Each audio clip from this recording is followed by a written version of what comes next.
Polavaram project పర్యటన కోసం AP ముఖ్యమంత్రి చంద్రబాబు నాయుడు సిద్ధమవుతున్నారు. సోమవారం ప్రాజెక్టును పరిశీలించనున్నారు. సీఎం హోదాలో తొలి యాత్రను పోలవరం నుంచే ప్రారంభించాలని చంద్రబాబు నిర్ణయించుకున్నారు. అయితే గతంలో టీడీపీ ప్రభుత్వ హయాంలో చేపట్టిన పోలవరం ప్రాజెక్టుపై ప్రతి వారం సమీక్ష పద్ధతిని ఏపీ సీఎం చంద్రబాబు మళ్లీ ప్రారంభిస్తున్నారు. ముందుగా పోలవరం ప్రాజెక్టులో జరుగుతున్న పనులను నేరుగా పరిశీలిస్తారు. ఆ తర్వాత ప్రతి సోమవారం పోలవరం ప్రాజెక్టు పనుల పురోగతిని అధికారులతో సమీక్షించాలని చంద్రబాబు నిర్ణయించారు.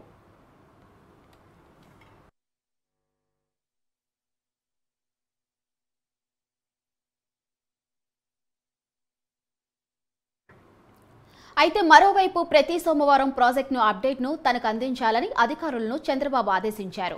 రాష్ట్ర ప్రతిష్టాత్మక ప్రాజెక్టు అయిన పోలవరంపై అధికారులతో ఎప్పటికప్పుడు సమావేశమవుతానని చంద్రబాబు వెల్లడించారు. సీఎంగా ప్రమాణ స్వీకారం చేసిన తరువాత చంద్రబాబు తొలిసారి వివిధ శాఖల అధికారులతో సమావేశమయ్యారు. పెండింగ్లో ఉన్న పనులు, జరుగుతున్న పనుల వివరాలను చంద్రబాబు ఆయా శాఖల అధికారులను అడిగి తెలుసుకున్నారు. ఈ క్రమంలో జలవనరుల శాఖ అధికారులతోనూ సీఎం సమీక్ష నిర్వహించారు.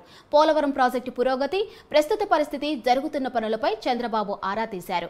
ఇక వైసీపీ ప్రభుత్వం రివర్స్ బిడ్డింగ్ పేరుతో పనులను పక్కన పెట్టిందని అధికారులు చంద్రబాబుకు వివరించారు. ఇకపై అలా జరగదని, మళ్లీ ప్రతి సోమవారం పోలవరం కార్యక్రమాన్ని సమీక్షిస్తామని ఈ సందర్భంగా ముఖ్యమంత్రి అధికారులకు చెప్పారు.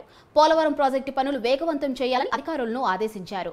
క్షేత్రస్థాయిలో పరిశీలిస్తేనే ప్రాజెక్టు ప్రస్తుత పరిస్థితి అర్థమవుతుందని భావించిన చంద్రబాబు జూన్ 17న పోలవరం పరిశీలనకు వెళ్లాలని నిర్ణయించుకున్నారు.